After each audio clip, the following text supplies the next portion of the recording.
Forget everything they told you in history class. What if I told you that 33 facts from school textbooks aren't random mistakes, but deliberate lies, tailored to serve today's agenda? History isn't a science of truth. It's an instrument of power that politicians have been sharpening for centuries to control your thoughts right now. Today, we're going to demolish your comfortable picture of the past.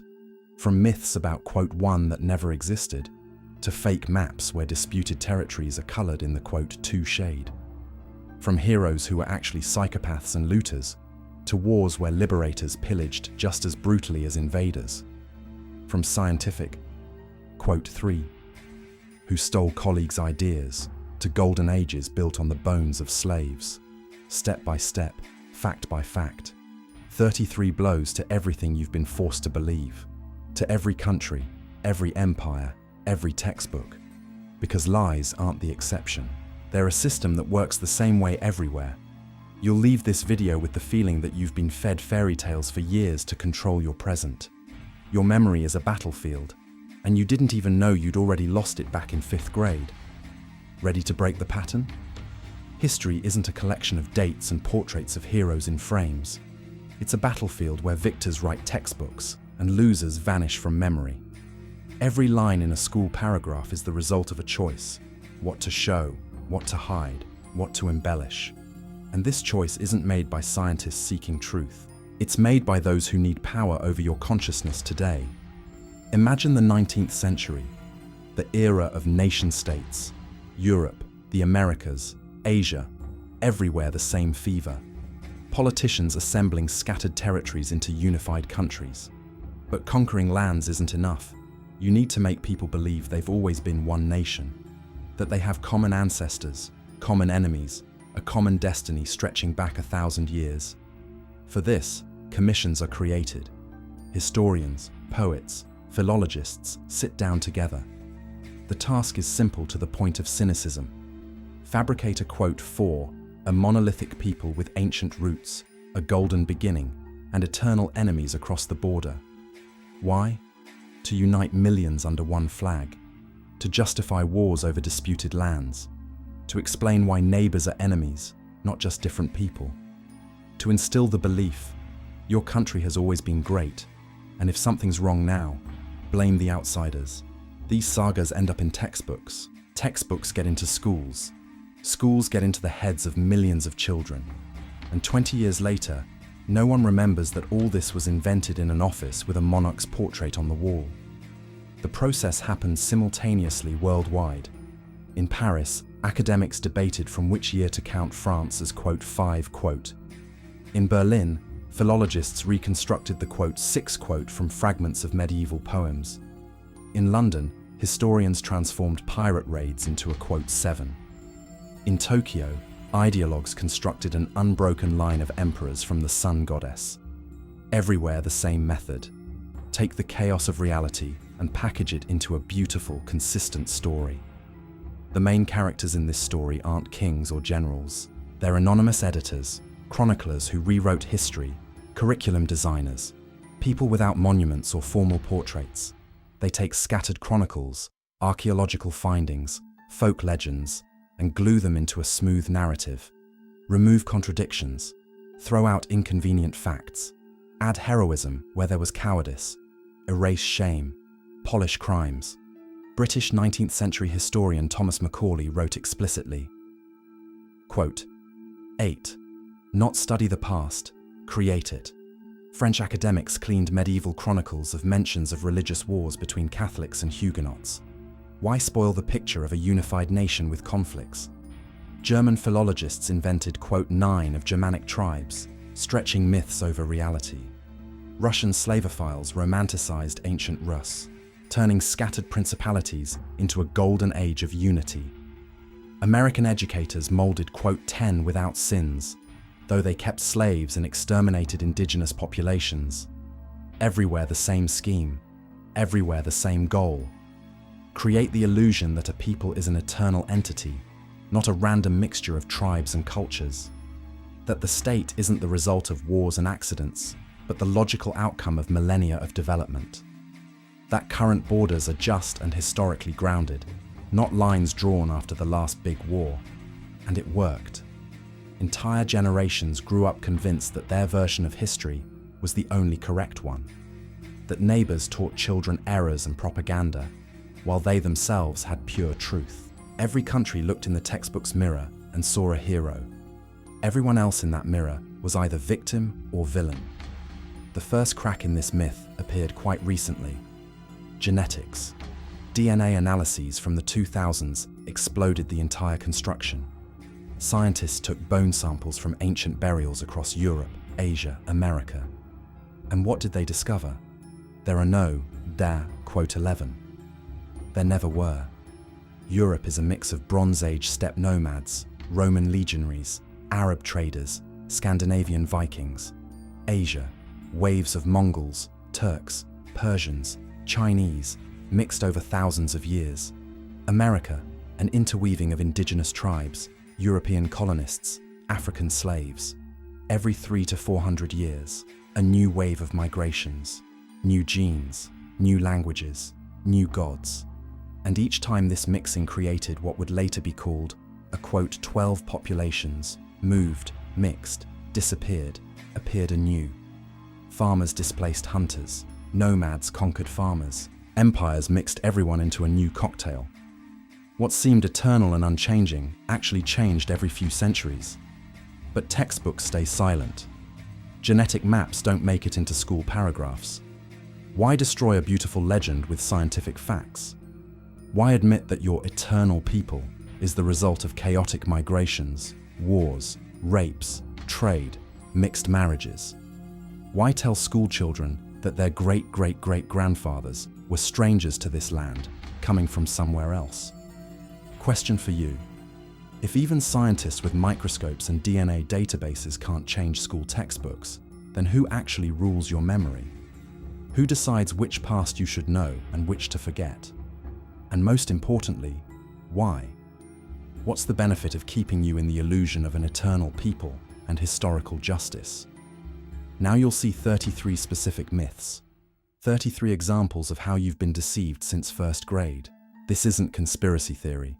This is a documented system of distortions operating in every country in the world, the foundation of all the lies your picture of history stands on. Get ready. This will hurt. Fact 1. Pause. Textbooks in all countries paint the same picture. Their people have lived on this land for millennia, without migrations or mixing. From cave ancestors to medieval princes, everything pure, everything native, no outsiders. The French teach that Gauls are their direct ancestors. The English trace their line from the Britons. Chinese, from the Xia dynasty 5,000 years ago. Egyptians, from the pharaohs. Iranians, from the Persians. Greeks, from the Hellenes. Mexicans, from the Aztecs and Maya. Every textbook draws a direct, unbroken line from antiquity to today. But genetic maps of Europe, published in the 2000s, show something completely different. Every 400 years, a new wave of migrants who changed the genetic composition of the population. Steppe people of the Yamnaya culture came to Europe 4,500 years ago and displaced or mixed with local farmers. Then came the Celts, then the Germans, then the Slavs, then the Vikings, then the Mongols. Roman legionaries left their genes in Gaul and Britain. Arab traders in the Mediterranean. Ottoman conquerors in the Balkans. Each wave brought new blood. The same in Asia. Waves of Mongols, Turks, Persians, Chinese mixed over thousands of years. The Great Migration of peoples didn't happen just once. It's a constant process. Same in Africa. Bantu displaced pygmies and Bushmen. Arabs came from the north. Berbers mixed with black Africans. Same in the Americas. Dozens of waves of migrations through the Bering Strait, even before Columbus. Tribes displacing each other. And then came Europeans, African slaves, Asian workers. There isn't a single people that has lived in one place without mixing for thousands of years. It's biologically impossible. Research shows modern Europeans are a cocktail of at least 3 ancient populations that mixed at different times. The quote 16, a 19th century construct created for nationalists. They needed a legend to justify borders and territorial claims. If your ancestors lived here always, then the land is yours by right of blood. But if the beginning is fake, what comes next? Fact 2. Pause. Every country teaches its schoolchildren the same myth. Their ancestors from ancient times were civilizers, bringing light to backward neighbors. Literacy, cities, laws, technologies. Greeks enlightened barbarians with philosophy.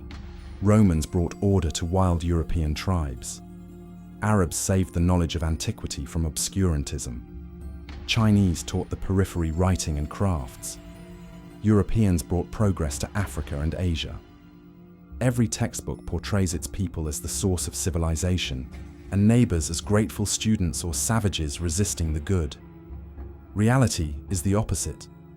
Rome simply copied the Greeks, philosophy, architecture, art, even renamed and appropriated their gods. Greeks learned from Egyptians and Phoenicians, writing, mathematics, astronomy, navigation. Pythagoras traveled to Egypt to study. Plato studied Eastern wisdom. Europeans took gunpowder, compass, paper, printing from China. 4 inventions that revolutionized Europe, all Chinese. Arabs transmitted Indian mathematics to Europe, including the concept of zero, without which modern science is impossible. Britain in India learned textile production from local weavers. Indian chintz was the best in the world. Then the British destroyed Indian industry so they could sell their fabrics. Spanish learned shipbuilding from the Chinese and Arabs. Portuguese adopted navigation from Arab sailors. Ottomans built cannons from European designs. Everyone learned from everyone, but in textbooks, everyone portrays themselves as teachers. The word, quote 17, in textbooks is a euphemism. Behind it stand taxes, forced assimilation, language bans, destruction of local power structures. Spanish, quote 18, the Aztecs by burning their codices and melting temple gold into ingots. French, quote 19, Africa by introducing forced labor on rubber plantations. British, quote 20, India by imposing taxes and extracting wealth. Chinese, quote 21, Tibet by destroying monasteries during the Cultural Revolution. Romans, quote 22, Gaul by selling Celts into slavery. 1 million people in 8 years of the Gallic Wars, according to Caesar himself. Quote 23 in textbooks is always history written by victors. Would you believe this version if you knew the real accounts? How many killed? How much stolen? How many cultures erased from the face of the earth in the name of quote 24, quote. Fact 3. Pause. Open any textbook of any country. It will say, our people are a monolith. One language, one faith, one destiny since prehistoric times. A unity lasting centuries that makes us special. French are French. Germans are Germans. Chinese are Chinese. Japanese, Koreans, Turks, Arabs, all monoliths. Always were, always will be. But ethnogenesis is chaos of mixing and conflicts. Peoples aren't born ready-made, as from an incubator. They're composed of dozens of tribes, language groups, religious communities that warred, fought, made peace, mixed, fought again for centuries. What's called French today was 15 different ethnic groups with different languages and cultures 300 years ago. Provençals spoke Occitan and didn't understand Bretons with their Celtic language. Gascons, Alsatians, Flemish, Corsicans, all separate worlds.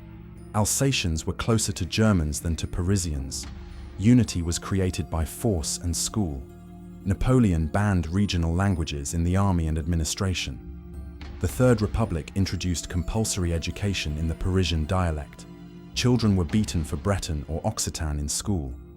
Parisian dialect became, quote, 26, quote, the rest declared, quote, 27, quote, and quote, 28, quote. In 100 years, schools, military service, urban migration erased linguistic diversity. And now the textbook teaches that the French, quote, 29, were a unified people. Same everywhere. The English ignore that they're a mixture of Saxons, Normans, Celts, Danes who slaughtered each other for centuries. Chinese don't mention 56 officially recognized ethnic groups, most forcibly Sinicized over centuries. The Arab world is silent about Kurds, Berbers, Nubians, Assyrians. Turkey denies that it comprises dozens of peoples, calling everyone, quote, 30, quote, is written retroactively when inconvenient groups are already assimilated, expelled, or exterminated. Question for you. What holds up the national identity of any country if at its core lies a violently erased memory of diversity and internal wars? Fact 4. Pause. Every capital in textbooks has a beautiful founding legend. One hero founder, one specific year, one solemn act of city creation. Rome was founded by Romulus in 753 BC, killing his brother Remus over a dispute about walls. London was founded by mythical Brutus of Troy, descendant of Aeneas. Kiev was founded by three brothers, Ki, Shchek, and Koriv, along with sister Libid. Moscow was founded by Prince Yuri Dolgoruki in 1147. Paris was founded by the Celtic tribe of Parisi on the Ile de la Cité. Beijing was founded by Emperor Yongle of the Ming dynasty in the early 15th century, moving the capital from Nanjing. Archaeology and documents say something completely different. Capitals weren't founded in one day by one person. They grew over centuries, chaotically, from dozens of scattered hamlets and settlements, with several competing centers arguing for primacy.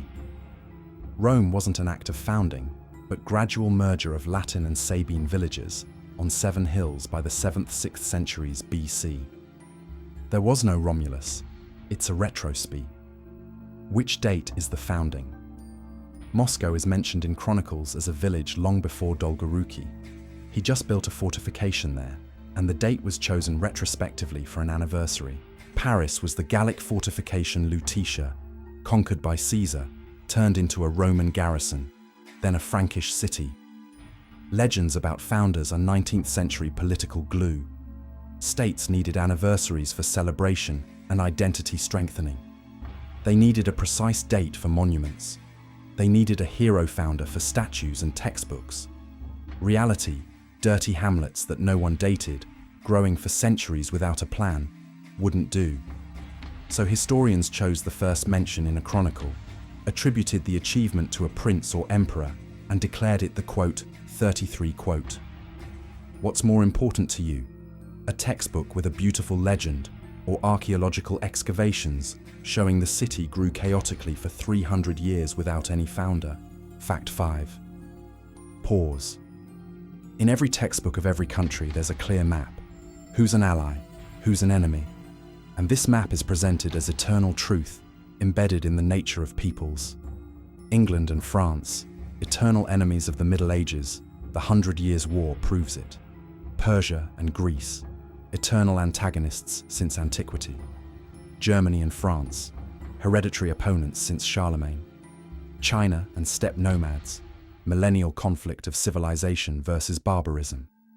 Russia and Turkey, endless wars for Straits and the Balkans. India and Pakistan, religious enmity. Arabs and Jews, opposition from the beginning of time. But open diplomatic correspondence archives. Persians and Greeks traded and concluded alliances for decades before the Greco-Persian Wars. Sparta even asked Persia for help against Athens. Vikings who plundered France for 100 years, 2 generations later, married Frankish princesses, accepted baptism, and became Christian dukes of Normandy, the most loyal vassals of the French king. Mongols who conquered China in the 13th century, 50 years later, became Chinese emperors of the Yuan dynasty, defended China from other nomads, patronized Confucianism. The Ottoman Empire was France's ally against the Habsburgs for 300 years straight, from the 16th to 19th century. Francis I called Sultan Suleiman, quote, 34. England and France fought each other almost continuously from the 11th to 19th century. 100 Years' War, 7 Years' War, Napoleonic Wars. Then they became allies in the 20th century against Germany. Enemies and allies switch places every century, or even faster. It's a carousel where roles are redistributed depending on momentary interests. Today's ally is tomorrow's enemy, and vice versa.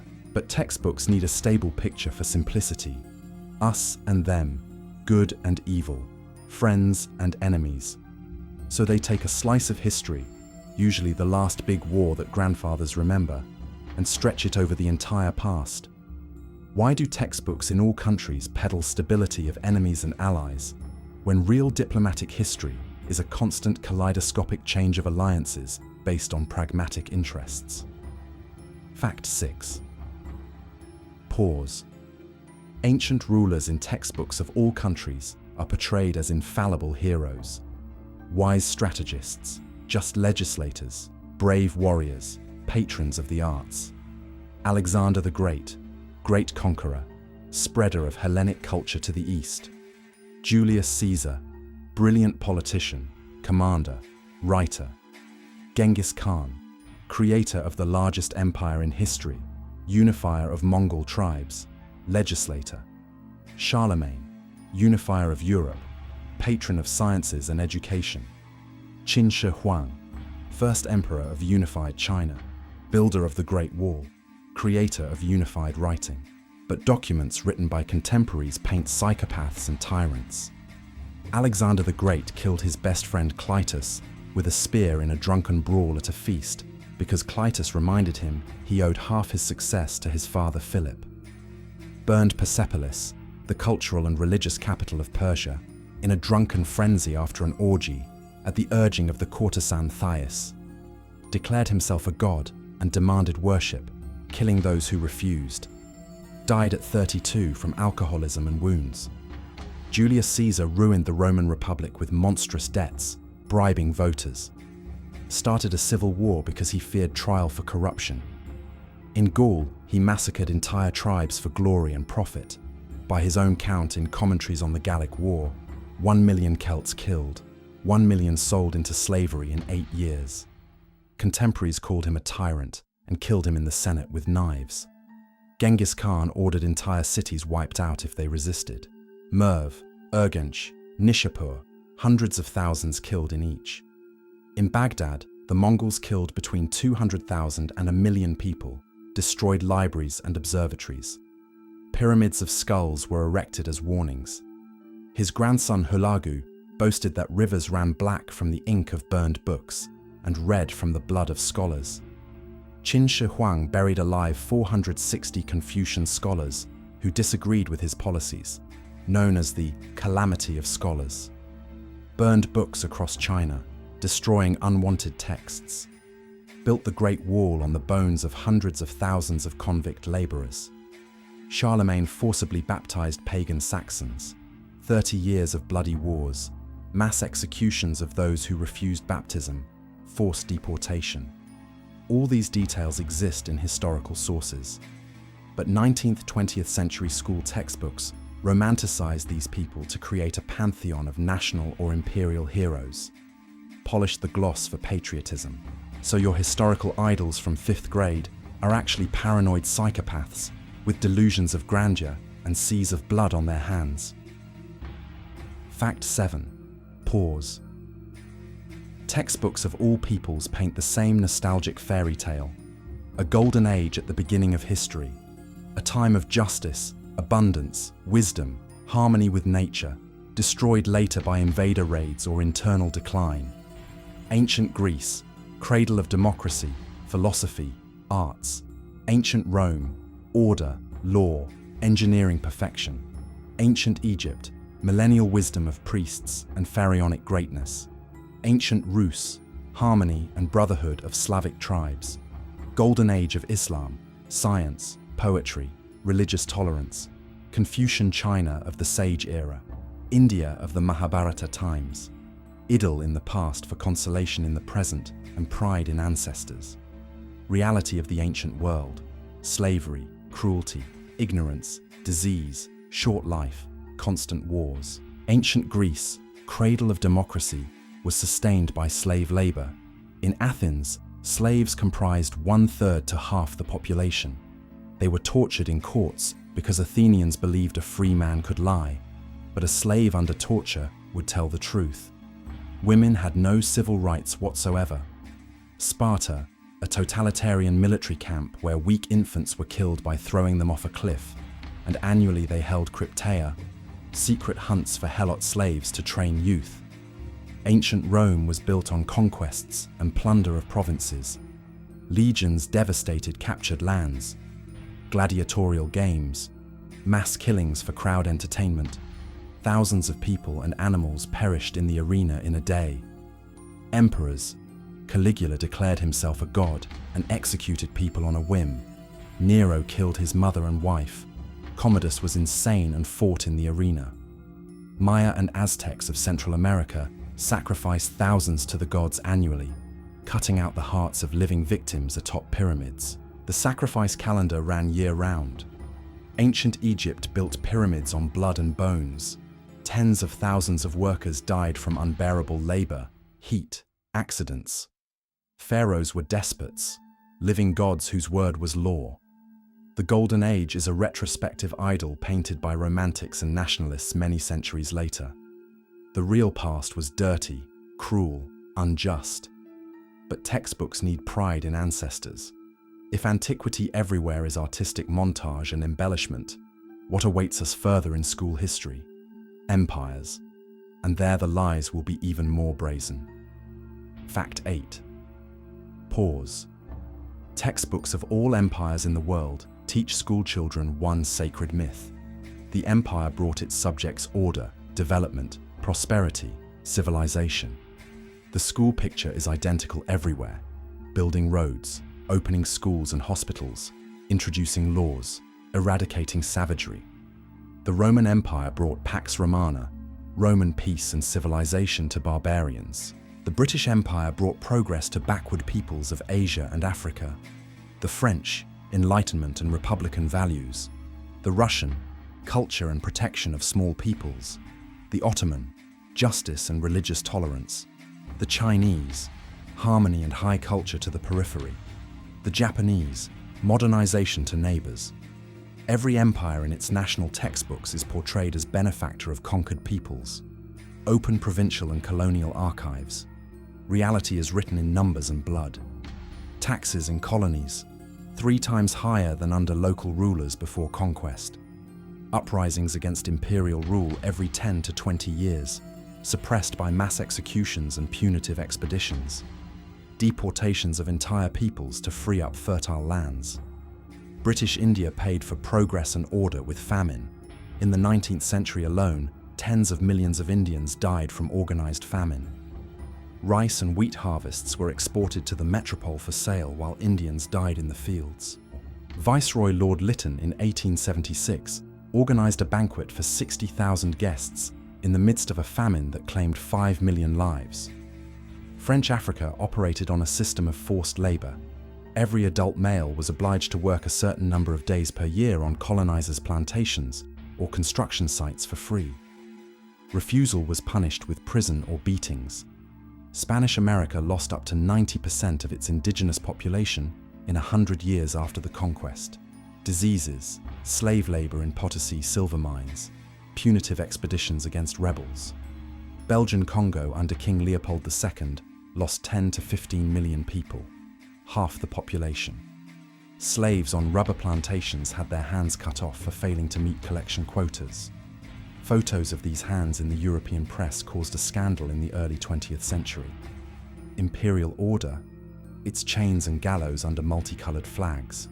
Development, its extraction of resources, where roads were built not for local populations, but exclusively to export wealth to the metropole. Fact 9. Pause. Colonies in metropole textbooks are always presented as objects of selfless care and cultural enlightenment. Europeans taught European manners, literacy, hygiene. Japanese brought discipline and modernization to Koreans and Chinese. Arabs converted pagans to the true faith. Russians brought orthodoxy and culture to small peoples of Siberia and the Caucasus.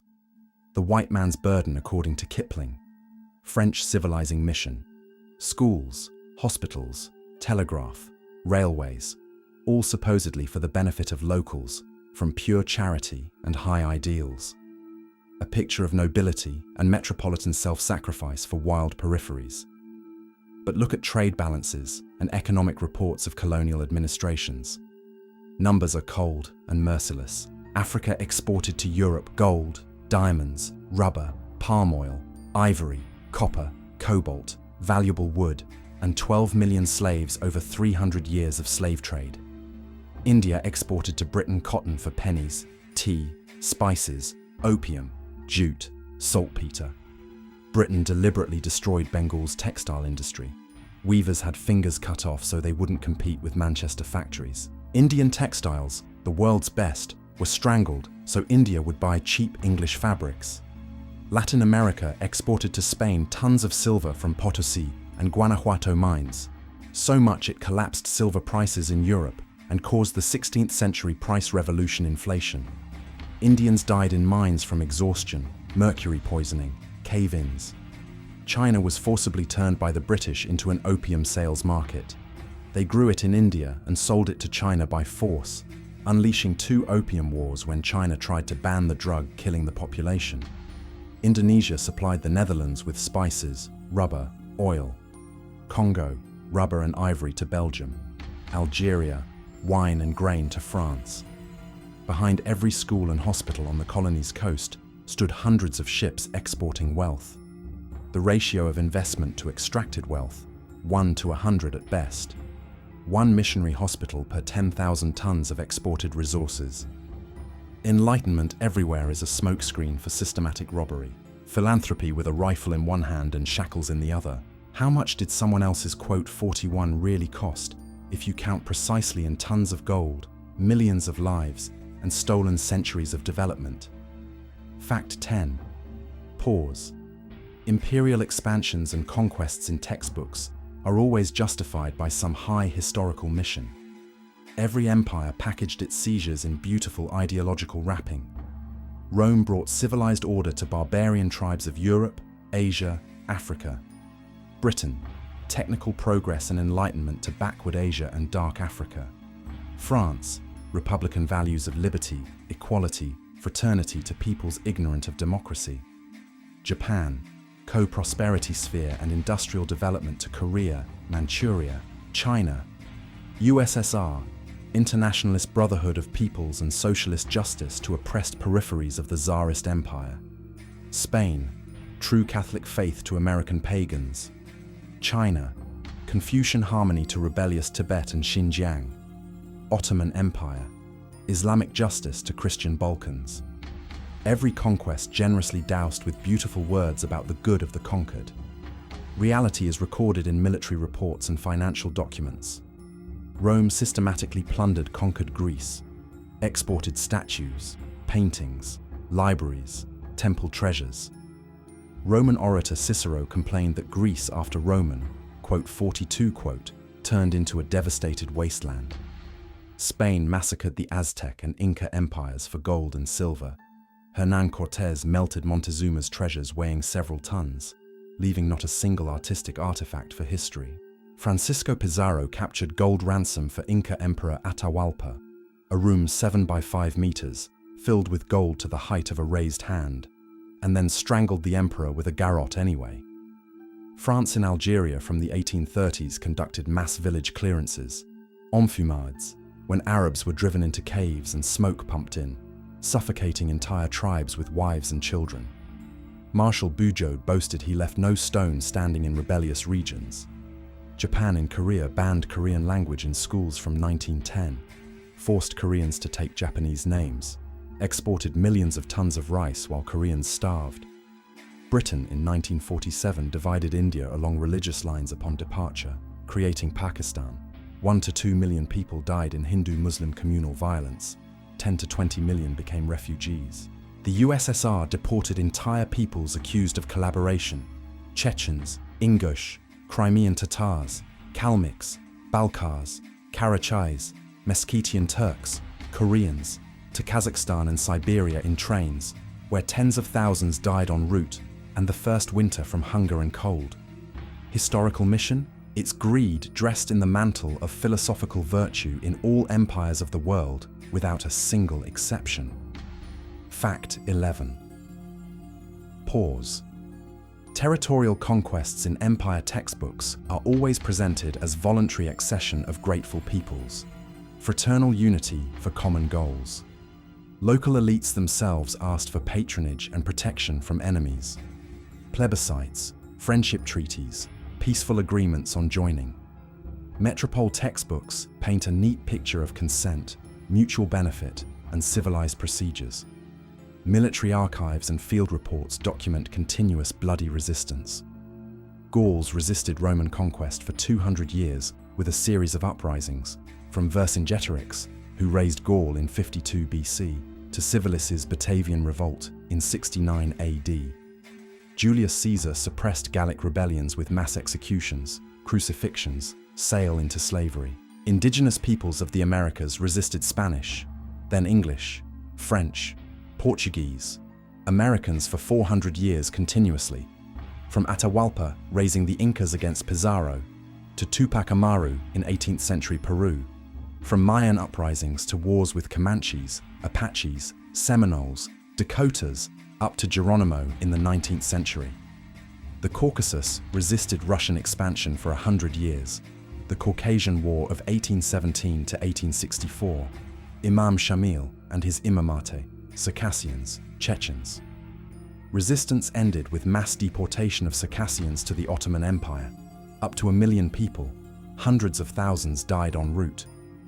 Vietnam resisted French colonization for almost a century from the 1810s, then fought Japan, then France again, then the US for 20 years until they expelled everyone. Ireland rebelled against British rule for 800 years almost continuously, from the 12th century Norman conquest to the 1916 Easter Rising and the 1920s War of Independence. India constantly revolted.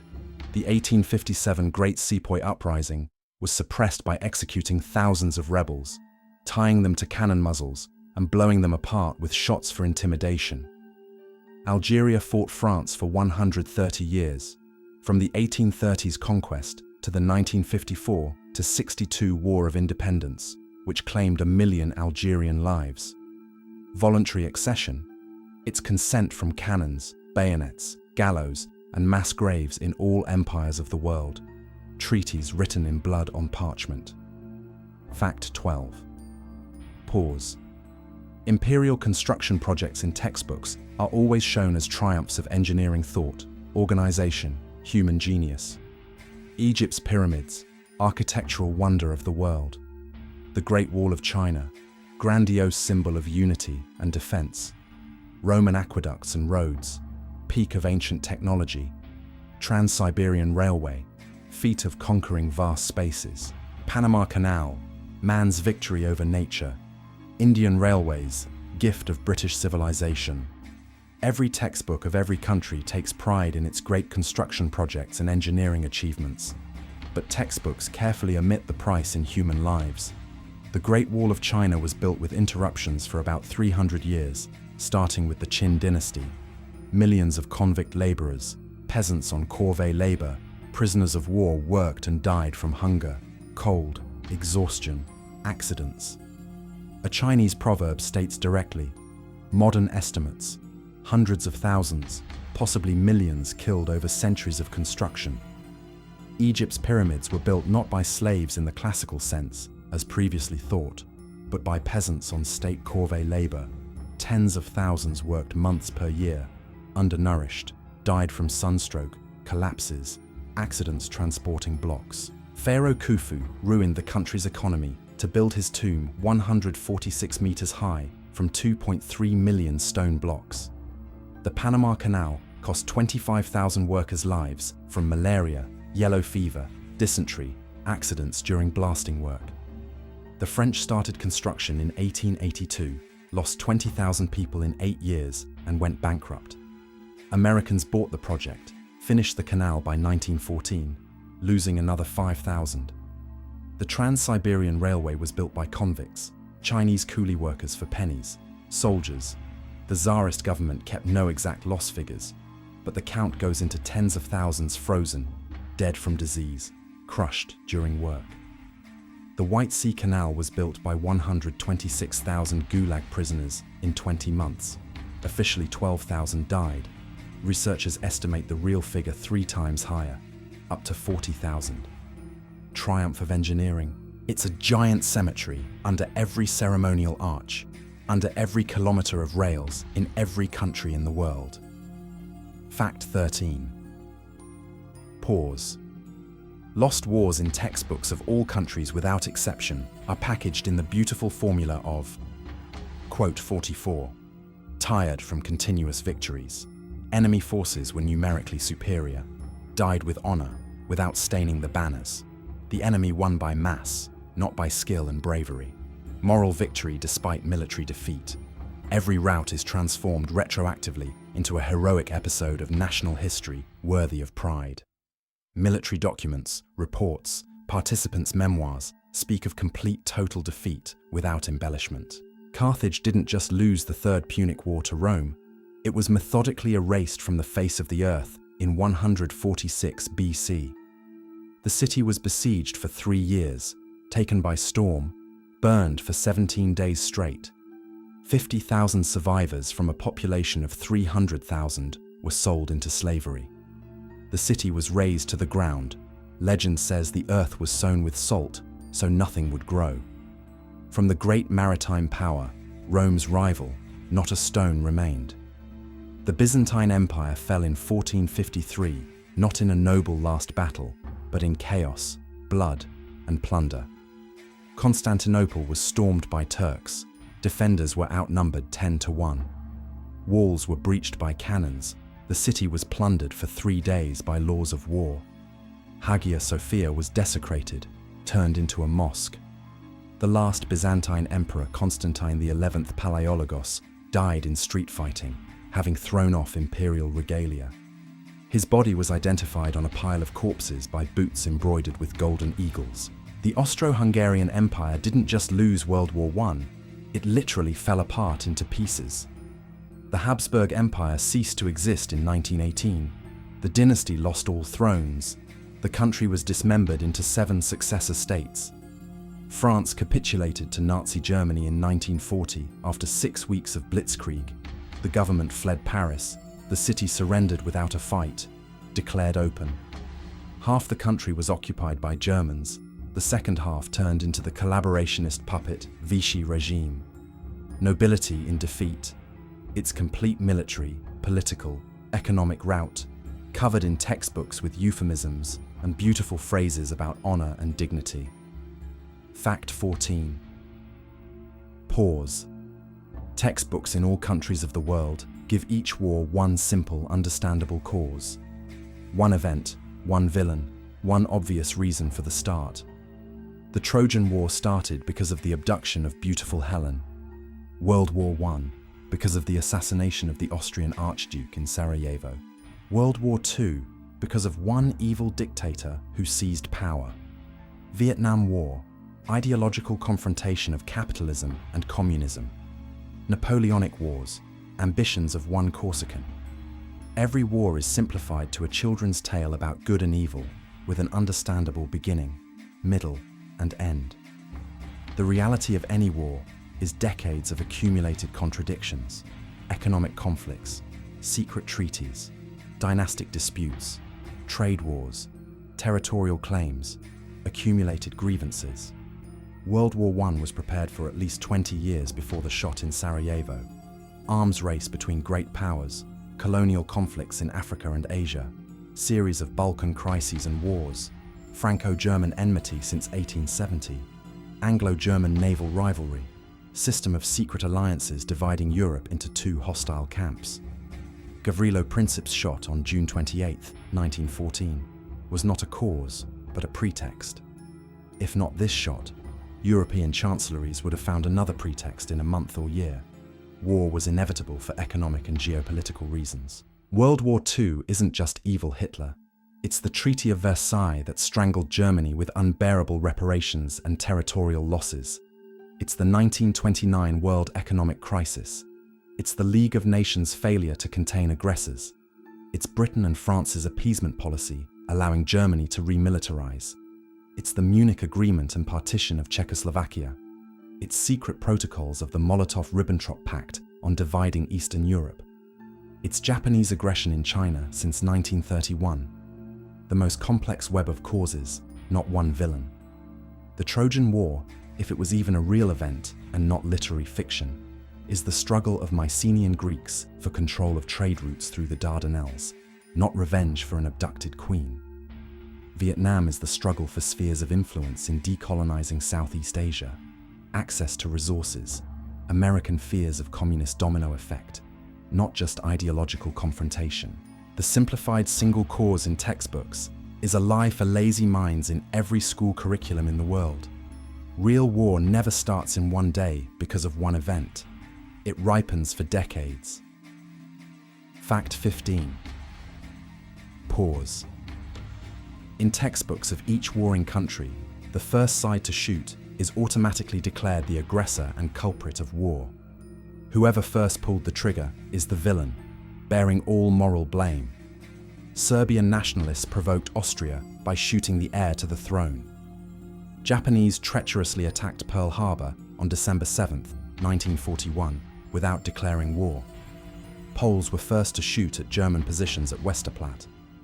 North Korea attacked South Korea on June 25, 1950.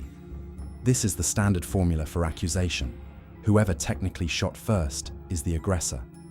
But declassified diplomatic archives show months of provocations from both sides, deliberate creation of no-exit situations. Austria-Hungary, after the Archduke's assassination, presented Serbia with an ultimatum on July 23, deliberately composed so it would be impossible for a sovereign state to accept, demanded admission of Austrian police and judges to Serbian territory for investigation, essentially cancelling sovereignty. Refusal was guaranteed. War was planned by Viennese generals in advance as a way to crush Serbia. The US imposed an oil embargo on Japan in July 1941, cutting off 80% of oil supplies to a country dependent on imports. Washington knew perfectly well it was putting Tokyo before a choice: either complete capitulation and withdrawal from China with loss of face, or war for resources. American intelligence had cracked Japanese codes and knew Japan was preparing a strike, only debated where, the Philippines or Hawaii. They provoked the first shot. Germany, in 1939, staged a Polish attack on the German radio station at Gleiwitz, Operation Canned Goods. Dressed concentration camp prisoners in Polish military uniforms shot them at the radio station building, showed the press quote, 45 invaded Poland the next day. Every side in any conflict seeks a way to look like the victim of the first shot for world public opinion. Textbooks of each country show that the enemy aggressively shot first while we only defended. But diplomatic correspondence archives tell the truth. Both sides prepared war for months, accumulated troops, issued ultimatums, and only argued about who would formally put their finger on the trigger first for propaganda advantage. Who's the real aggressor if both sides wanted war and just waited for a technically convenient moment? Fact 16. Pause. Textbooks of all countries without exception portray their soldiers and officers as impeccable liberators without war crimes and atrocities.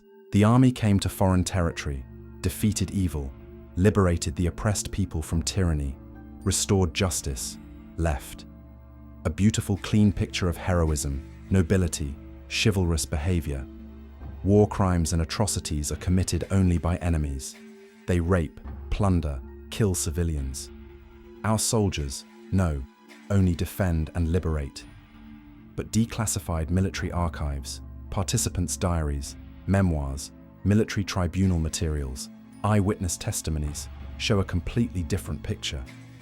Napoleon's Grande Armée looted occupied Moscow in 1812, plundered churches, burned entire districts, exported valuables. Retreating from Russia, left behind a strip of scorched earth. Allies in defeated Germany in 1945, mass rapes of German women, looting, export of everything valuable as trophies. Americans and British exported factory equipment, artworks, scientific archives. Soviet troops took trophies, from military equipment to furniture, clothing, personal belongings of the German population. The Japanese Imperial Army in Nanjing from December 1937 to February 1938 staged a massacre known as the Nanjing Massacre. 200 to 300,000 killed Chinese POWs and civilians. Mass rapes. Officers held competitions on who could behead 100 Chinese prisoners fastest with a sword. Japanese newspapers printed the score like sports results. Americans in Vietnam used napalm and chemical weapons, burned entire villages to the ground. Massacre in My Lai village on March 16, 1968, where soldiers of Charlie Company shot 504 civilians, including elderly, women, children. British troops in India, during suppression of the Sepoy Rebellion of 1857–58, tied captured rebels to cannon muzzles and fired, tearing bodies apart for intimidation.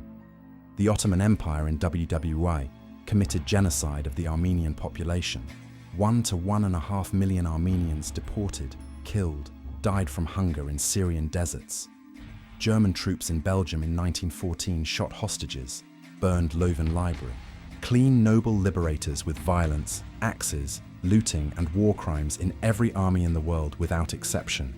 The only difference is whose army you're reading about in your country's school textbook. Fact 17.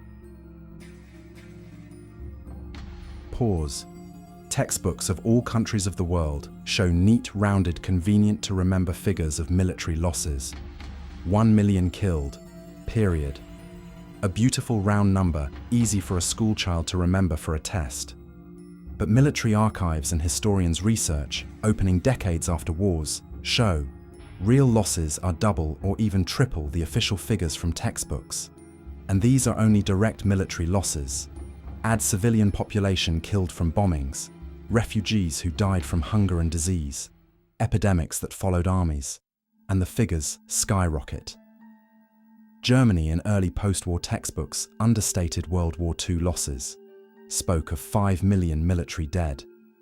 Modern thorough research with archive access gives a figure over 5.5 million killed servicemen and about 2 million killed civilians from Allied bombings, expulsion from Eastern Europe, repressions. The USSR officially announced 20 million total losses at the 20th Party Congress, then under Gorbachev, raised the bar to 27 million. Modern Russian researchers estimate in the range of 26 to 28 million, military and civilian. China lost 15 to 20 million people in the war with Japan from 1937 to 1945. There's still no exact figure. The Chinese government didn't conduct systematic accounting for a long time. Stalin's repressions of the 1930s to 50s weren't mentioned in Soviet textbooks for decades. When they started talking during perestroika, cautiously mentioned thousands, then hundreds of thousands. Quote 49. Modern historians' estimates with access to NKVD archives, about 1 million executed on political charges. Millions died in GULAG camps and exile. Famine in China during Mao's, quote, 50 policy from 1958 to 1961 claimed, according to modern estimates by Western and Chinese historians, 15 to 45 million lives, the largest humanitarian catastrophe of the 20th century. In PRC official textbooks, this topic is still avoided with vague general phrases about, quote, 51, quote, genocide of indigenous populations in the Americas. Old US textbooks devoted a couple paragraphs, figures understated tenfold. Modern estimates, 50 to 100 million indigenous Americans died over 300 years from disease, war, hunger, slavery. Loss figures in school textbooks of all countries are smoothed, rounded, understated to preserve the heroic national narrative. Real arithmetic of death and suffering is too ugly and inconvenient for patriotic education of youth. Fact 18. Pause. Heroic military episodes in textbooks of all countries are carefully polished legends created by military propaganda to raise fighting spirit and national pride. 300 Spartans stood to the death at Thermopylae against a 1 million-strong Persian army. 28 Panfilov's men stopped the tank avalanche of Germans near Moscow with grenades and bottles. The Alamo Fortress in Texas, a handful of brave men against a multi-thousand Mexican army. Defenders of Brest Fortress held out a month surrounded. Every country molds its sacred symbols of unbending steadfastness from convenient episodes. Reality of these episodes is always more complex, dirtier, and more contradictory than the propaganda picture. King Leonidas's 300 Spartans at Thermopylae in 480 BC didn't have 300 men total, but at least 7,000 Greeks from different city-states, including thousands of Helot slaves as auxiliary troops. 300, that's only Spartan full citizens, the elite. Other Greeks and Helots simply weren't counted worthy of mention in the heroic legend. Plus, the Persians passed into the rear of the Greek position through a local traitor Ephialtes, who showed a mountain bypass trail for money. Not a pure heroic death, but tactical encirclement and betrayal. 28 Pamfilov's Men is an official Soviet propaganda myth created by war correspondent Alexander Krivitsky and published in Krasnaya Zvezda newspaper on November 28, 1941. The real battle happened. The heroism of Moscow's defenders is undoubted, but the specific number of the group, battle details, number of tanks destroyed are disputed and exaggerated. Several people from the list of fallen heroes actually survived, were captured by Germans. One even served as a collaborationist policeman.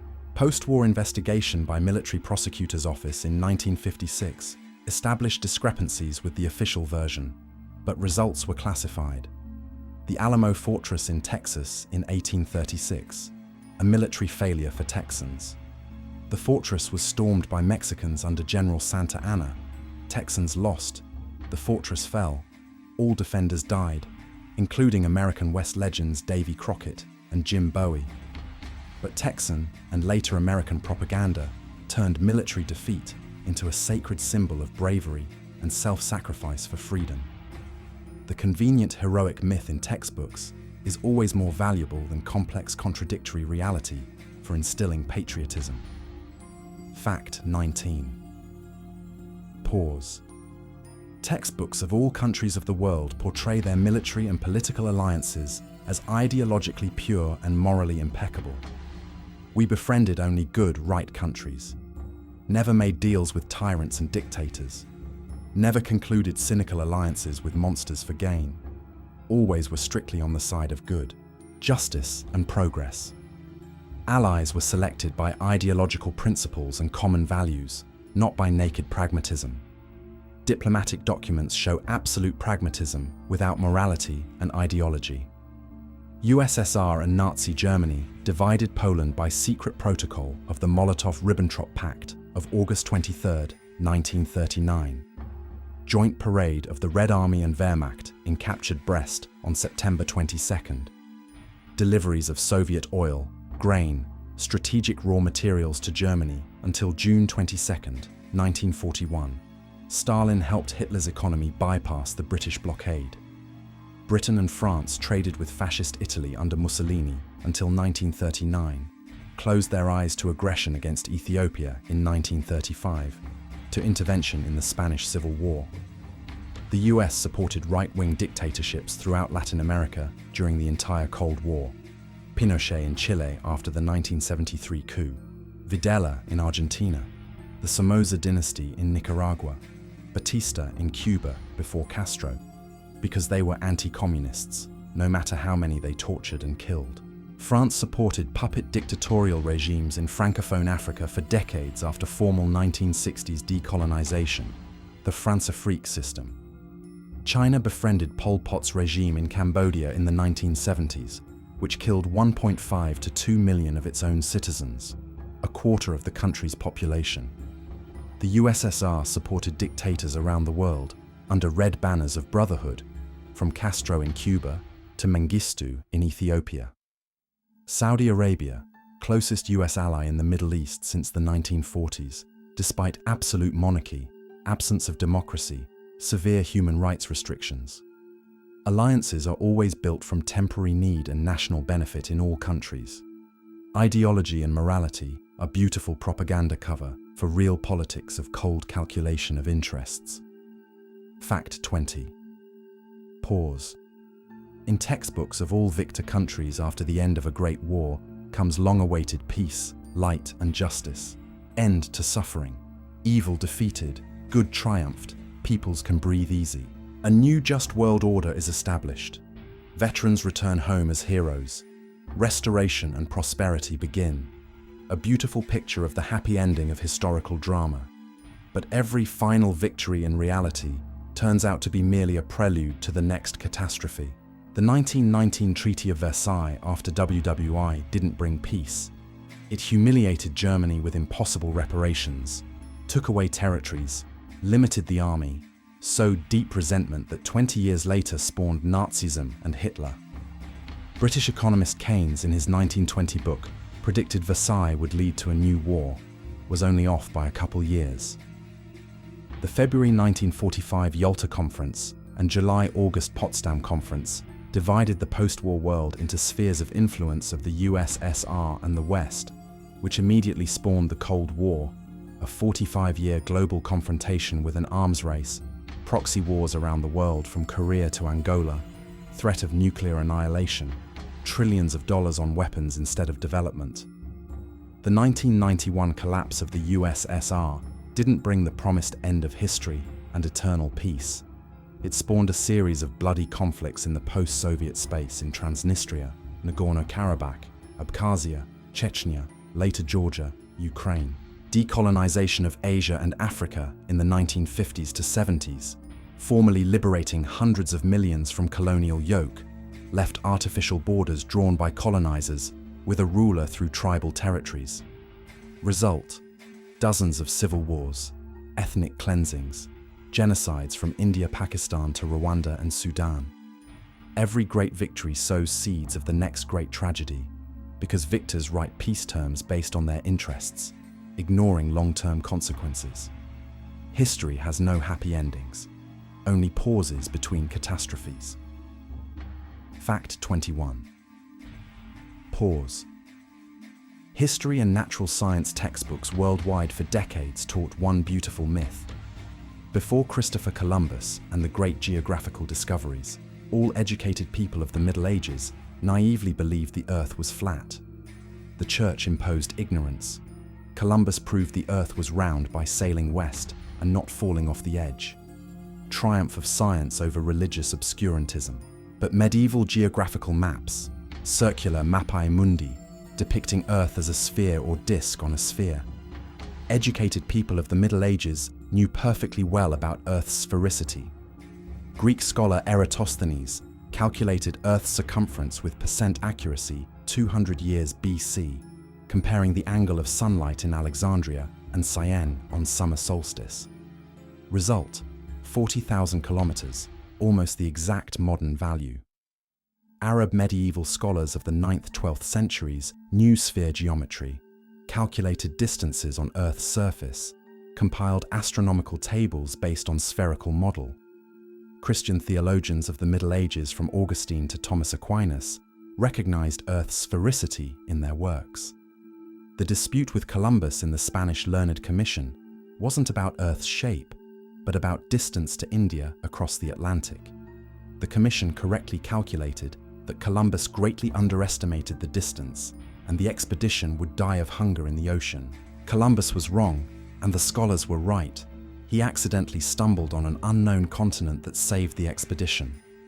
The myth of universal belief in flat Earth before Columbus was created in the 19th century by anti-clerical enlighteners and popularizers like Washington Irving in his romanticized 1828 biography of Columbus. The myth was needed to discredit the Church and Middle Ages as an era of obscurantism. Reality: educated people knew the truth for 1,500 years. Fact 22. Pause. Any country's school textbook says Christopher Columbus discovered America in 1492 and thereby proved Earth's sphericity, making a revolution in geography. Great pioneer, brilliant navigator, hero of the Renaissance. But Vikings under Leif Erikson reached North American shores, founded the Lanzo Meadows settlement in Newfoundland around the year 1000, 500 years before Columbus. Archaeologists excavated remains of Scandinavian structures, confirming the sagas. Portuguese fishermen possibly knew of lands beyond the Atlantic and kept fishing spots secret. There are hypotheses about Polynesian contacts with South America. Sweet potato spread from America to Polynesia before Columbus.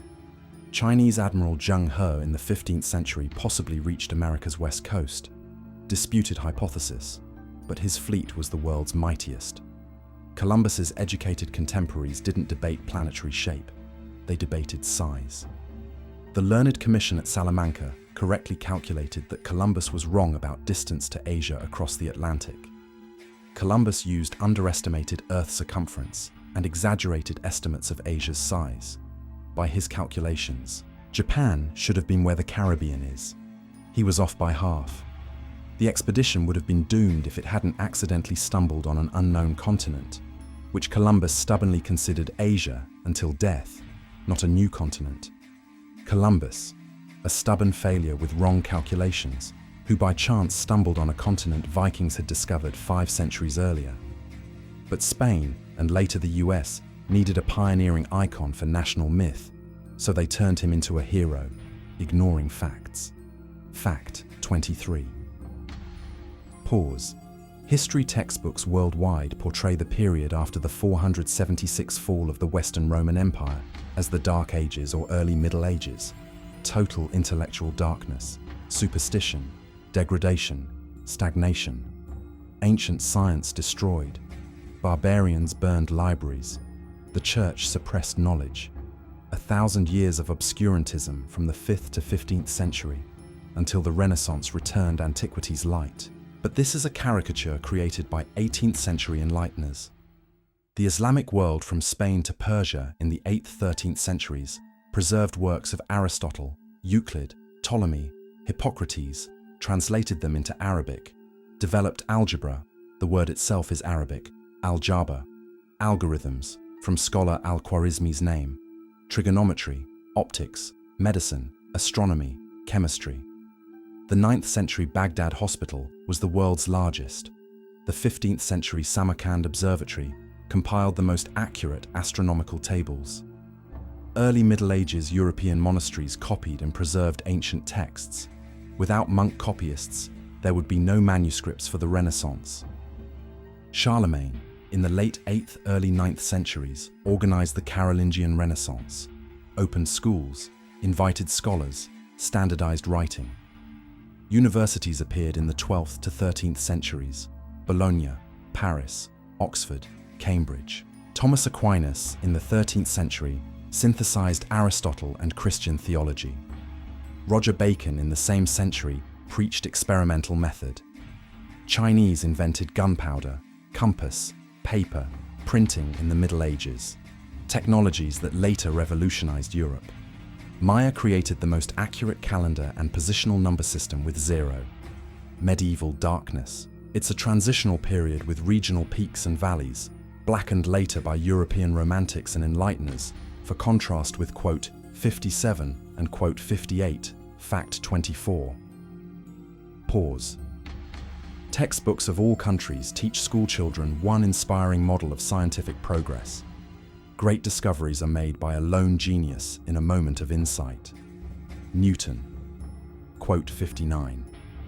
The law of universal gravitation sitting under an apple tree. Einstein alone created the theory of relativity in a patent office. Edison invented the electric light bulb in his laboratory. Pasteur discovered germ theory of disease. Darwin. Evolution. One person, one brilliant breakthrough that changed the world. But history of science shows almost all major discoveries were made in parallel by several people, building on the work of dozens of predecessors. Robert Hooke and Edmund Halley worked on the law of gravitation parallel to Newton. Hooke even accused Newton of stealing ideas. Galileo, Kepler laid the foundations. Newton himself wrote. Quote 60. French mathematician Henri Poincaré published Foundations of Special Relativity Theory in 1904, a year before Einstein's 1905 paper. Dutchman Hendrik Lorentz developed transformations named after him, critical for the theory. German mathematician Hermann Minkowski gave the theory elegant geometric form of four-dimensional space-time. Einstein built on these works, adding revolutionary interpretation. Englishman Joseph Swan created a working incandescent lamp in 1878, a year before Edison. Dozens of inventors worldwide experimented with electric light. Edison didn't create the bulb, but an industrial electric lighting system with durable bulb, generators, wiring. Alfred Wallace developed natural selection theory parallel to Darwin. His letter prompted Darwin to publish quote 61 in 1859. The brilliant discovery in textbooks is always simplification of collective multi-year work of many scientists to one heroic name for school curriculum convenience. Fact 25. Pause.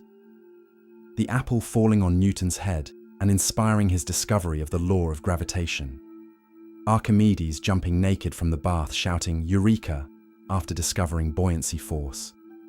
The benzene ring that appeared to chemist Kekulé in a dream as a snake biting its tail. Edison's electric bulb after 1,000 failed attempts. All school textbooks present these episodes as documented facts, vivid moments of scientific breakthroughs. These are legends invented by biographers centuries or decades later to create a beautiful story. Newton never mentioned an apple in his works. The story appeared 50 years after his death in William Stukeley's memoirs, Newton's Friend, who recorded that Newton once recalled thinking in the garden. The apple became a symbol much later. Archimedes shouted, quote, 63, quote, according to Roman architect Vitruvius, writing 200 years after Archimedes. Greek sources don't confirm it. A beautiful legend. Kekulé told the snake story 25 years after discovering benzene structure at an anniversary banquet. Typical retrospective mythologizing to entertain the public. Real discovery. Years of experiments and calculations, chemical formulas and debates with colleagues. Edison said, "Genius is 1% inspiration and 99% perspiration." But this too is a beautiful phrase for the press, not description of the actual invention process, which was methodical testing of thousands of materials for filament by a team of laboratory staff. Real discoveries are years of boring, painstaking calculations, experiments, errors, correspondence with colleagues, not spectacular moments of insight. But textbooks need vivid tales to inspire schoolchildren, so legends become facts. Fact 26. Pause.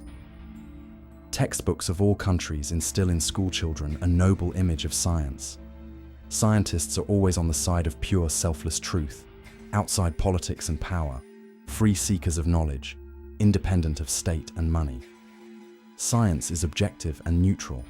A scientist in a white coat in a clean laboratory seeks truth for truth's sake, not for someone's interests. History of science shows absolute dependence of scientists on power and money.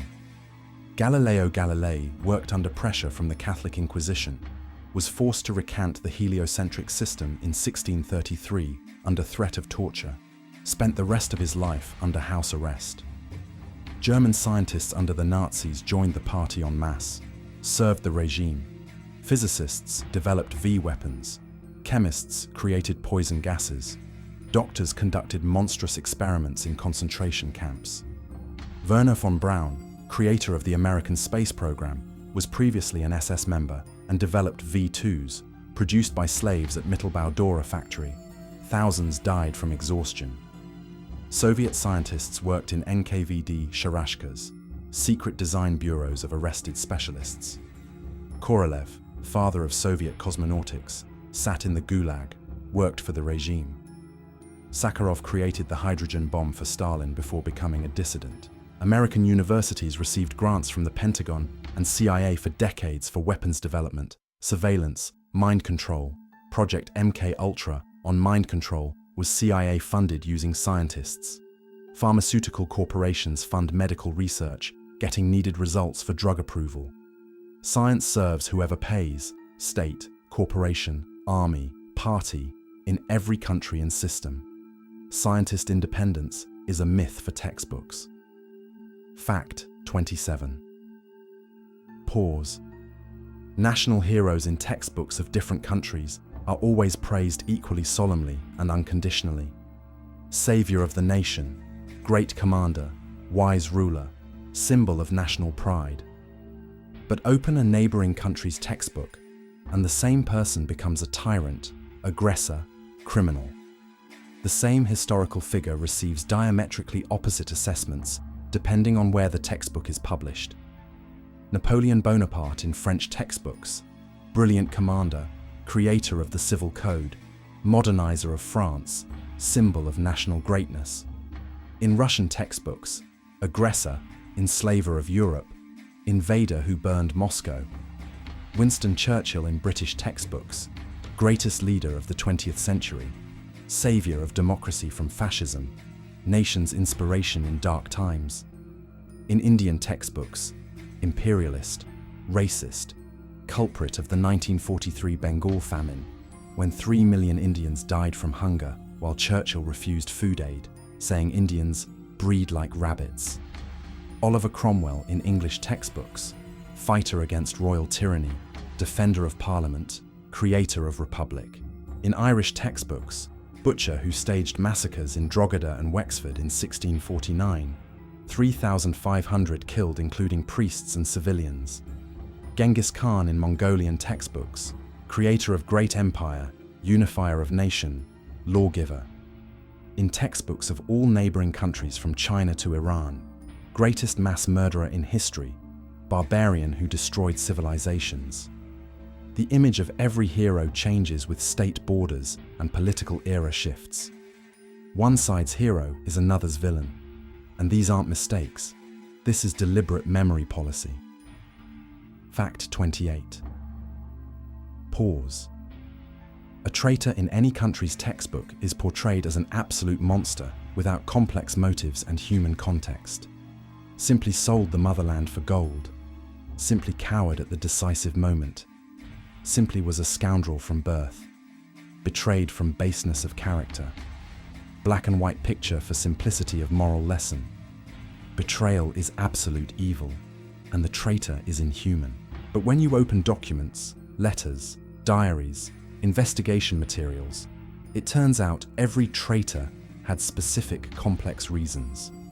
Colossal debts and blackmail by creditors, threats to family and children from the opponent, deep ideological disagreements with the power he supposedly betrayed, revenge for injustice inflicted on him or his loved ones, blackmail with compromising material, despair, ideological choice between two evils. Alfred Redl, Austro-Hungarian colonel, head of counterintelligence, spying for Russia before WWI, in Austrian textbooks simply a traitor for money. But Redl was homosexual in a country where it was a criminal offense. Russian intelligence blackmailed him with compromising material for years. Plus, he lived beyond his means, got into debt. Not justification, but context is more complex than unambiguous, sold for rubles. Andrei Vlasov, Soviet general who went over to the Germans in 1942, created the Russian Liberation Army. In Soviet textbooks, a vile traitor and Nazi accomplice. But Vlasov survived Stalin's repressions, saw purges of command staff, was encircled due to Stalin's criminal orders, changed views in captivity, believed he was fighting against Stalin's regime, not against the people. This doesn't justify collaboration, but shows complexity. Context is erased in textbooks to create convenient black and white morality. Real people and their choices are always more complex than propaganda labels. Fact 29. Pause. Biographies of great national leaders in textbooks of all countries read like saints' lives. Straight, honest, principled people. Impeccable family men. Everything for the people and fatherland. No dark sides of character, personal vices, morally questionable actions. Perfect role models for youth. Icons carved from marble virtue. Real biographies with access to diaries, memoirs, medical archives show complex, often deeply flawed people. Winston Churchill was a functional alcoholic, drank whiskey from morning, suffered severe depressions he called his, quote, 70, was monstrously rude to subordinates. Mahatma Gandhi, symbol of non-violence, in youth was racist toward black Africans in South Africa, called them savages, demanded segregation of Indians from Africans, conducted strange celibacy experiments, slept naked with young nieces. George Washington kept 300 slaves on his plantations, returned fugitive slaves, allowed freeing his slaves only in his will, after death, when he no longer needed them. Abraham Lincoln, quote 73 early in his career, wasn't an abolitionist, said publicly he wasn't against slavery where it existed, quote only wanted to stop its spread. The 1863 Emancipation Proclamation was military tactic to undermine Confederate economy, not moral choice. Martin Luther King Jr., icon of civil rights struggle, according to declassified FBI documents, cheated on his wife with many women, plagiarized chunks of his doctoral dissertation. This doesn't cancel his role in history, but shows a human, not a saint. Real people's sins are carefully cleaned from textbooks to create impeccable icons of patriotism. Fact 30. Pause. Textbooks of all countries of the world teach one beautiful legend.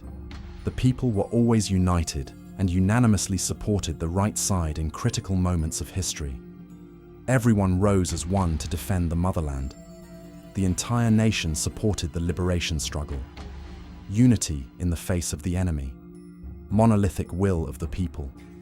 Beautiful picture of patriotic consensus. Archives show split, desertion, sabotage, mass evasion. Peasant uprisings against, quote, 74, quote, kings and governments throughout history. French Jacquerie of the 14th century. Peasants slaughtered nobles. English Wat Tyler's rebellion same century. German peasants' war of the 16th century. 100,000 killed. Pugachev's rebellion in 18th century Russia. Peasants didn't feel unity with elites who robbed them with taxes. Trade unions and workers struck during wars against their own governments. Strikes at military factories in Germany, Russia, France during WWI. Mutinies in armies. French army in 1917 on verge of collapse after Nivelle's pointless offensives. Shot ringleaders. Deserters fled from all armies' fronts by millions. From Russian WWI army alone, about 2 million deserters by 1917. Collaborators in all occupied W3 countries cooperated with occupiers. Vichy regime in France, Quislings in Norway, Vlasovites in USSR, puppet governments throughout Asia. Millions of Europeans worked at German factories, supplied products for Wehrmacht. People's unity is propaganda myth. Reality, split, conflict of interests, choice of different sides by different groups. Fact 31. Pause. Textbooks of all countries of the world teach one model of history. History is made by great people, kings, emperors, commanders, brilliant inventors, outstanding politicians. Napoleon changed Europe. Bismarck united Germany. Peter the Great modernized Russia. Mao created new China. Lincoln preserved America. Einstein revolutionized physics. Great names, drivers of history. And millions of engineers, peasants, sailors, factory workers, teachers, nurses, builders, nameless extras, background, extras without faces and names. They didn't make history, they just lived. The textbook remembers the commander, but not the soldiers. Remembers the palace architect, but not the masons. Remembers the king who signed the decree, but not the officials who implemented it for years. But without millions of anonymous builders, there's not a single Egyptian pyramid, not a single European cathedral, not a single Great Wall of China. Without millions of soldiers, not a single one battle, Commander Glory is built on their corpses. Without millions of factory workers, not a single industrial revolution, inventions remain on paper. Without millions of peasants, not a single empire, everyone starves in 2 months. Without millions of teachers, not a single enlightened generation, academicians have no one to teach. French historian Fernand Braudel showed in the 20th century, history is made not by individual heroes, but by long-term processes. Climate, geography, economics, demography, technology, mentality shifts spanning centuries. Kings and emperors float on the surface of deep currents they don't control. Napoleon didn't create revolutionary France. The revolution created him and spat him out when he became unnecessary. The bourgeoisie and new classes made the revolution. Napoleon was just the political face of processes ripening for decades. Great person theory in textbooks is convenient mythology for instilling reverence for power and heroes. Real history is made by millions of anonymous people whose names you'll never know. Fact 32. Pause. School history. Textbooks of all countries end each paragraph with the same formula. Quote 75. The lesson of history. Historical experience. So it doesn't happen again. Nations learn from mistakes. History teaches. Smooth, logical, optimistic conclusion of each historical tale. But real historical practice shows nations and states don't learn anything from history, repeat the same mistakes generation after generation with frightening regularity. Empires always eventually collapse from the same causes: overexpansion, maintenance costs of conquests, internal contradictions, elite degradation, economic exhaustion. Roman Empire, Arab Caliphate, Mongol Empire, Spanish Colonial Empire, Ottoman Empire, British Empire, USSR, the same pattern everywhere. But each new empire considers itself special and exempt from the law. Versailles, 1919 created conditions for World War II by humiliating Germany. The victors knew how dangerous this was.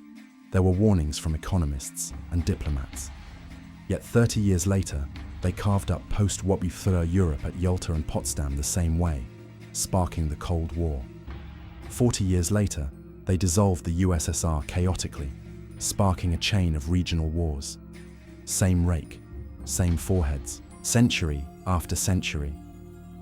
Vietnamese jungle devoured the French colonial army in 1946 to 54, ending with defeat at Dien Bien Phu.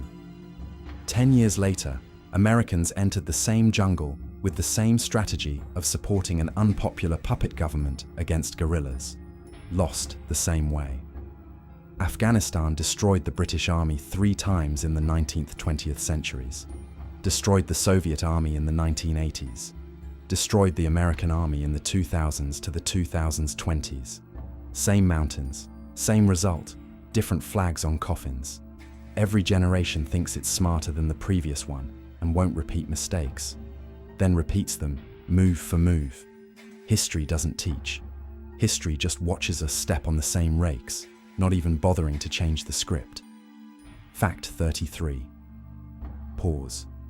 Most importantly, the textbook in every country teaches you one fundamental axiom. History is a science. Objective.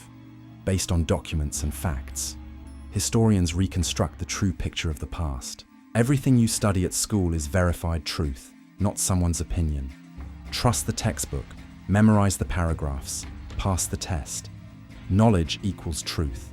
But history has never been and never will be a science in the sense of physics or chemistry with reproducible experiments. History is interpretation, selection of sources, choice of what to include in the narrative and what to omit, choice of where to place accents, choice of which archive to open and which to keep closed for another 50 years. Quote 76. Choice of what language to use describing the same event, liberation or occupation, restoration of order or suppression of protest, preemptive strike or aggression. 2 historians with access to the same archive will write 2 different books. 2 countries teaching the same war will create 2 opposite pictures. American and Vietnamese textbooks about the Vietnam War. Israeli and Palestinian textbooks about 1948. Russian and Ukrainian textbooks about the 20th century. Japanese and Chinese textbooks about 1937 to 45. Indian and Pakistani textbooks about partition. Polish and Russian textbooks about 1939. British and Irish textbooks about 800 years of relations. Everywhere the same documents. Everywhere radically different narratives. Because history is always written from a position, national, political, ideological. The neutral observer doesn't exist. The historian always stands somewhere, looks from some angle, serves some agenda, consciously or unconsciously. The textbook is a tool of the state for forming a correct picture of the past in citizens' heads. You were taught not history. You were taught your country's version of history, created for specific political purposes. And this applies to every country in the world without a single exception. Pause. So what do we have at the finish line? 33 facts, 33 systematic distortions, 33 examples of how your memory of the past was assembled like a constructor from convenient blocks, ignoring everything that didn't fit the beautiful picture. You were taught that your people are eternal and pure. Genetics says it's a mixture changing every few centuries. You were taught that your ancestors were civilizers.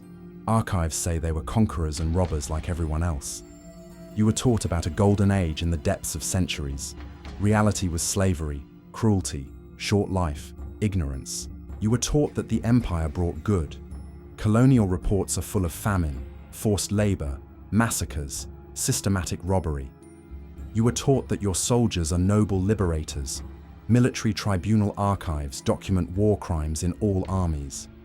You were taught about heroic episodes. They turn out to be propaganda legends or greatly embellished tactical episodes. You were taught that your country always defended itself. Diplomatic correspondence shows provocations and aggression from all sides. You were taught that alliances were based on values. They were always built on cold calculation of benefit. You were taught that science is objective. It always served whoever paid.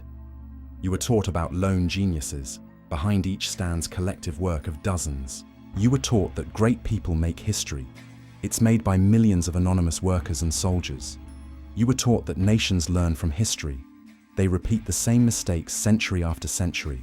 And most importantly, you were taught that all this is objective truth, science, facts. But history has never been a science. History is a tool of power. Your memory is a battlefield. And the textbook is the weapon they used to win this battle while you were still 10 years old and couldn't resist. The question is, what do you do with this knowledge now? Continue living with a beautiful lie comfortable for the state? Or start building your own picture of the past, complex, contradictory, often ugly, but at least honest? History doesn't teach, but it gives a choice. And that choice starts right now, when the video ends and you're left alone with your shattered illusions. 33 cracks in the textbook through which the truth looks at you. Will you have the courage to look back?